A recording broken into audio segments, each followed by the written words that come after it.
Hi guys, this is Alea Jen and welcome back to my YouTube channel. So for today's video, ano nga ba yung ginawa ko ngayong bakasyon sila ni amo ko ng 7 days. So ano yung ginawa ko? Ang ginawa ko is nag-general cleaning ako sa bahay. So ang inutos lang sa akin ng amo ko is labhan ko yung bag ng bata, yun lang. Wala siyang ibang inutos.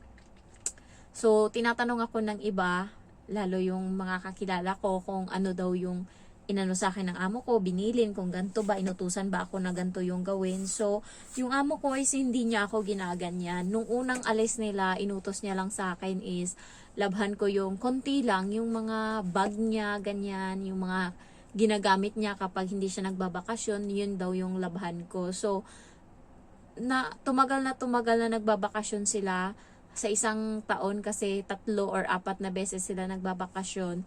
Ngayong bakasyon niya, ang sinabi niya lang sa akin is, labhan ko yung bag ng bata. So, wala siyang maraming inutos.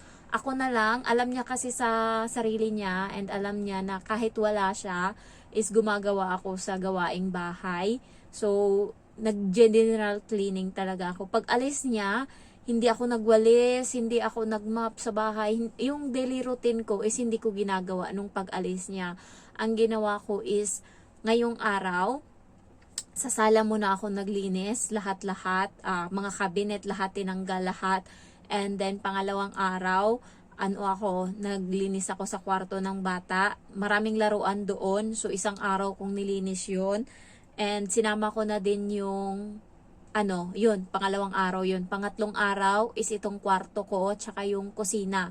Yun yung ko. Pang-apat na araw is yung computer room kung saan nagtatrabaho yung amo ko. Marami din kasing mga libro doon, parang library din, ilang layer, parang 7. In malapad yun ha, yung dingding ng kwarto ginawa nilang parang library. So, inisa-isa ko yung mga libro ng linis, pinunasan ko para matanggal yung alikabok.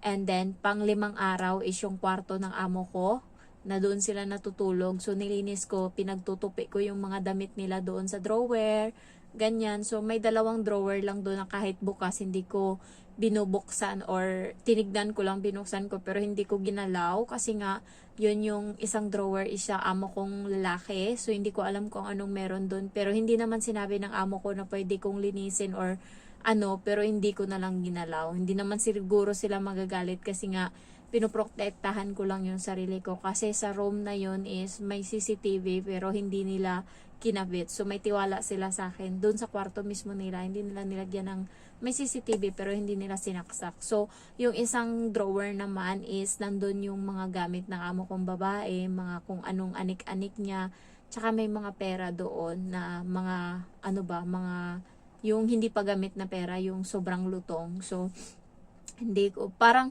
alam niyo yun, pag nakakakita ako ng pera, naa-allergy ako, binabalik ko kaagad dyan, ganyan ako. So, hindi ko binuksan. And, ayan, naglinis din ako ng balcony. Ayan, pinagbabrush ko yung sa balcony namin. May lagayan kami kasi doon ng halaman, tapos sampayan. So, binrush ko yun, pati yung mga dingding ba, yung mga salamin, ko yan, sinabon ko yan siya, and 2 yung balcony namin, so 2 yung ko, and lahat ng bintana namin, ayan, may mga screen, kaya nasisira yan kasi pinupunasan ko ng tela, tinatanggal ko yung alikabok. So, and then yung mga takip niyan is ko din, nilinis ko, CR, lahat, ayan, nilinis ko. Nag-general cleaning talaga ako. Alam niyo yung kahit wala yung amo ko, pagod na pagod ako. Mas pagod pa nga ako eh.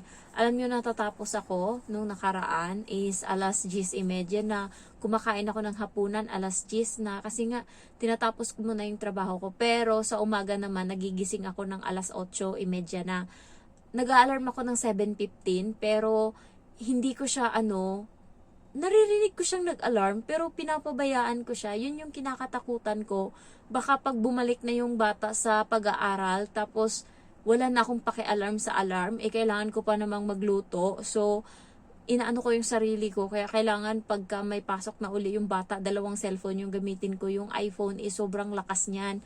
Pag nag-alarm yan, parang buong bahay yung makakarinig. So, idadamay ko yan siya. Hindi ko yan siya ginagawang alarm kasi sobrang ano niya, sobrang ano niya ba, lakas niya. Pero gagawin ko siyang alarm, dalawa sila ng isa kong cellphone. Kasi nga, hindi ako nagigising. Napansin ko yan isang linggo na, hindi ako nagigising sa alarm. Parang wala akong pakialam. Basta tulog lang ako ng tulog kahit naririnig ko yung alarm. Yun yung kinakatakutan ko kapag may trabaho na. Kasi nga hindi pwede yung ganyan. Magluluto ako sa bata, walang pagkain yung bata. So, nakita nyo tong buhok ko, bakit nakaganto? Kasi nga, may lisa ako, may kuto ako. Naiiyak ako. Ayoko ng ganto. May kuto ako. Diba umuwi akong Pilipinas. And then yung pamangkin ko doon is may kuto siya. May kuto silang dalawang babae. So, hindi na, kahit saan na lang ako nahiga Parang ilang beses, 7 days ako doon. So, parang 3 beses akong natulog doon sa higaan ng bata na lalaki. So, okay doon. Katabi ko siya matulog. Yung kwarto talaga ng ate ko, yung higaan talaga ng ate ko, doon ako. Pero may 4 na araw na doon ako natulog sa tabi ng pamangkin ko, yung babae. So, doon ako natulog. Ay, may kuto ako pagbalik dito. Kagabi ko lang nalaman na may kuto ako. Paghubad ko ng damit na green. Ewan ko, paghubad ko ng damit, wala na akong damit sa CR, hindi pa ako hindi pa ako naligo. Nagtayo-tayo pa ako doon kahit wala na akong damit. Tas yung damit ko na nilagay ko sa balde, nakita ko, bakit may naglalakad doon sa bandang kwelyuhan? So, inano ko, tinignan ko, hay kutot, gigil na gigil akong tiniris. Tapos, ngayong gabi, kasi nga parang kanina may nararamdaman akong naglalakad. So kanina, sa salamin na naman, nung nag-CR ako, nung ayan parang may naglalakad, puta talaga. Hindi talaga ako manahimik. So, tinignan ko may lisa na patay. So, ibig sabihin marami. Kasi may lisa na napatay, ibig sabihin may bagong kuto. So, nakapatay ako ng kuto. Marami pang kuto. And then, pag ganun-ganun ko, guys, nakakuha ako ng lisa. Ayan. Kaya, kasi yung buhok ko, madali lang siya bang matanggal ba? Basta ginanon ko yung buhok ko, natatanggalan ako ng buhok. Madali lang siyang malagas. Kaya marami na akong lagas na buhok. Kaya ayokong may kuto. Kasi, nalalagas yung buhok ko. Mauubos ko to. So, bibili ako, buti bukas day off ko, bibili ako ng gamot sa kuto. Yan yung ginawa ko din dati, yung may kaibigan ako na natulog sa bahay. Tapos grabe pala pag may kuto sila, no? Alam mo yung kada kilos niya, ganun-ganun siya. Katabi pa naman kami. Yun, mas madami akong kuto noon. Ito parang konti lang, hindi pa masyadong maano yung ulo ko. Nararamdaman ko konti pa lang yung naglalakad, parang 1-2. Pero dati sa kaibigan ko, marami talagang naglalakad. And ngayon ayokong magkakuto kasi nga mahaba na yung buhok ko, natatanggalan siya. So, kailangan kong patayin to. Tinry ko naman kanina na, alam mo yung shampoo, tapos may towel ako na ginaganon-ganon. Pero wala akong nakuhang kuto, kaya bukas bibili talaga ako ng pangpatay nila, tapos ganunin ko yung buhok ko. So, sana lang matanggal na to siya, kasi nga, nahawaan ako. Visit!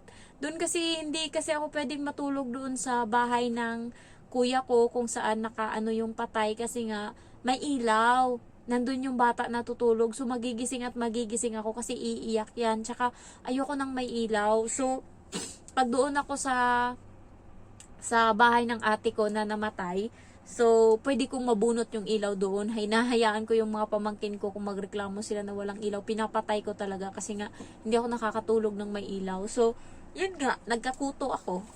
So, yun, kailangan bukas, bago pa dumating yung amo ko sa Sunday, matanggal ko na tong kuto sa ulo ko para wala na akong problema.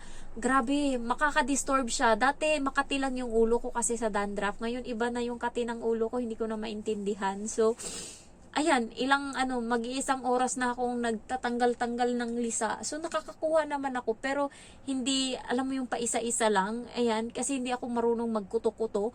Ay, Diyos ko. So, ayun lang.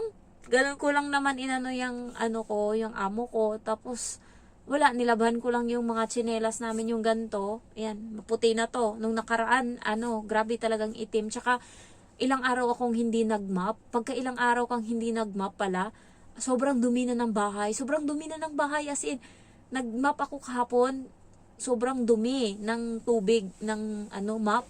Tapos kanina din nag-map din ako ganun din. So ingat kayo lalo pag lumalabas, mag-face mask kayo kasi nga parang top 5 ata na city yung Hong Kong sa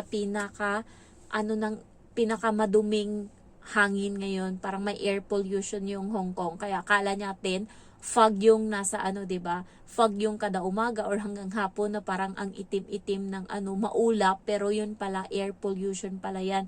Kaya ilang araw na akong sinisipon. Simula dumating ako, sinisipon ako mula dumating ako galing Pinas.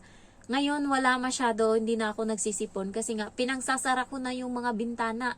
Konti na lang yung bintana na bukas. Karamihan isarado. Kaya yun, na ko na. Pero nung nakaraan magastos ako sa tissue. Pero ngayon wala na kasi sinarado ko. Kaya kayo mag-ingat kayo.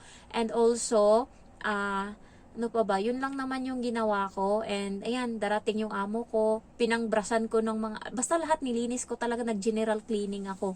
Dati, may pahinga pa ako kasi nga tag ilang days silang wala. 14 days, 10 days. So, 7 days lang ako nagtatrabaho. Yung 3 days niyan, papetex-petex na lang ako. Pero ngayon, hindi pwedeng petex-petex kasi 7 days, 6 days lang silang wala. And yung pang 7 is yun yung magmamap ako. Tapos, gabi kasi sila dating. So, magpapalit ako ng bedsheet, ganyan. So, yun.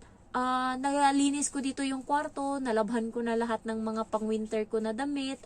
Tapos, nakabili pala ako ng maleta na malaki siya. Hindi ko alam kung may show ko siya sa inyo. 80 Hong Kong dollar. Ayan siya. Ayan siya, oh. Ayan. So, 80 Hong Kong dollar to. Yung brand niya is Dalmore. Ayan, Dalmore ata. Paano ko ba to explain? Ayan. So, maganda siya, guys.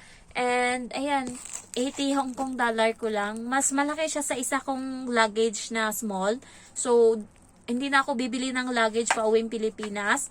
Ito na lang yung gagamitin ko. Kasi ang technique ko na lang, kasi nga, ang gagawin ko is, magpapackage ako. Pag uwi ko is magpapadala ako ng package sa mama ko.